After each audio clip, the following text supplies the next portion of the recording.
When people talk about Christianity today, it's often treated as if everything depends on a book, as if faith suddenly began the moment ink hit parchment. But when you actually read the New Testament carefully, that idea doesn't hold up. Take the Apostle Paul. In the book of Acts, Paul speaks about his time in Ephesus and says he spent years there, teaching constantly, day and night. This wasn't occasional preaching. This was long-term formation. A way of life passed on through presence, instruction, correction, and example. And here's something worth noticing.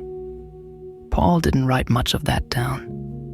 We only have 2 letters addressed to Timothy in Ephesus, yet Paul himself tells us he taught there for years.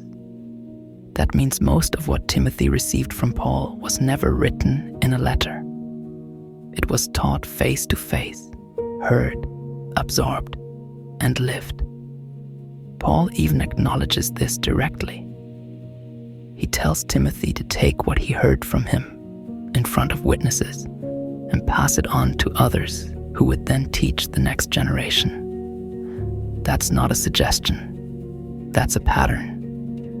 Christianity was transmitted before it was compiled. That's what the church has always meant by tradition, not customs, not opinions, but teaching that is received, guarded, and handed forward without being reinvented. Paul then gets very specific. He warns Timothy about appointing leaders too quickly. He tells him to be careful about who he lays hands on. He treats this act as serious, weighty, and spiritually consequential. Why?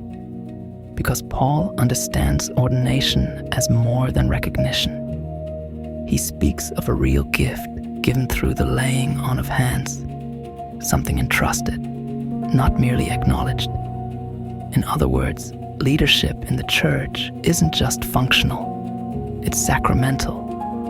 Paul is making it clear that Timothy isn't just one voice among many in Ephesus. He stands there by appointment. He carries responsibility. And he's expected to pass that responsibility on carefully. This is what later generations would call apostolic succession. Not power, not prestige, continuity. Now, it's important to say this honestly. Most Protestant traditions don't see apostolic succession this way. Many place authority primarily in Scripture itself, rather than in a continuing line of ordained leadership.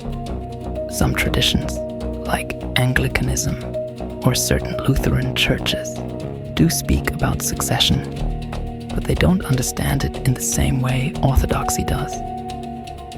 In the Orthodox Church, succession isn't symbolic or optional. It's the way the Church stays connected to her own past, which raises a bigger question. Could that connection have been broken? Could the Church, at some point in history, have simply lost what it was given? Christ's words don't allow for that. He promised his disciples that he would not abandon them. He promised that the Spirit would remain with them and guide them into truth. And he said something even more striking, that the gates of hell would not overcome the church. That doesn't mean individual Christians can't fall.